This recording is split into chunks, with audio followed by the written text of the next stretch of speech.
कहा कि आरती के बाद वंदे मातरम होना चाहिए। उन्होंने कहा मस्जिदों में भी वंदे मातरम हो और राष्ट्रभक्त और राष्ट्रद्रोही की पहचान इसी से होगी। अब यह बयान उन्होंने दिया है। अब इस बयान पर आगे बढ़ती हूं। मैं ये पहले पूछना चाह रही हूं कि क्या यह सही है कि वंदे मातरम अगर सब जगह गाया जाए प्रवेश जी, उसमें क्या कोई दिक्कत होनी चाहिए? उन्होंने कहा राष्ट्रभक्त और राष्ट्रद्रोही की पहचान होगी। आप सहमत है इससे? अरे वंदे मातरम को लेकर के तो देश आजादी की लड़ाई हुई, अंग्रेजों के खिलाफ लड़ाई हुई, तो उसमें वंदे मातरम एक नारा था। और हम तो कहते हैं कि देश में यदि रहना होगा वंदे मातरम कहना होगा, वंदे मातरम कहना चाहिए। एक चीज। दूसरी चीज, इस देश में हिंदू यात्राएं, ऐसा नहीं कि पहली यात्रा हुई है, इससे पहले विश्व हिंदू परिषद ने 80 के दशक में एकात्मक यात्रा शुरू करी। ठीक है, दिल्ली से शुरू हुई, कलकत्ता से, और कहां पर पूरे देश की यात्राएं हुई, सोमनाथ तक पहुंची।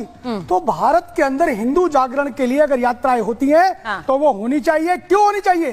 क्योंकि भारत की अस्मिता हिंदू है, भारत की पहचान हिंदू है। और आप देखिए, ये दुनिया का इतिहास है, जहां पर भी इस्लाम गया, जहां पर भी क्रिश्चियनिटी गई, 7 साल, 10 साल, 40 साल, 50 साल, वहां पूरा का पूरा कन्वर्जन किया।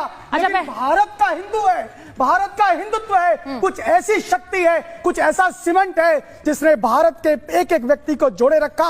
और हम इसलिए कहते हैं जहां भी हिंदू घटता है वहां देश बढ़ता है। अच्छा, आप ही की बात से आगे बढ़ रही हूं। इस समय क्या हाल हुआ, इसलिए हम कह रहे हैं अभी बंगाल के अंदर लगभग 11 जिलों के अंदर हिंदू घट रहा है। ये चिंता का विषय है। वहां किस प्रकार से स्टेटमेंट्स आती है मौलवियों के द्वारा, क्या हमको दिखता नहीं? क्या दुनिया को दिखता नहीं है? बांग्लादेश का हाल तो ठीक है। भारत के कॉन्टेक्स्ट में बात करेंगे, भारत कॉन्टेक्स्ट में आपने जो बात बोली है, मैं प्रेम जी आपसे पूछ रही हूं बतौर एक पत्रकार, आपको क्या लगता है अगर राष्ट्रगान की बात होती है, राष्ट्रगीत की बात होती है, ये हर जगह बजना चाहिए, हर जगह गाना चाहिए, क्या इससे कोई आपत्ति होनी चाहिए?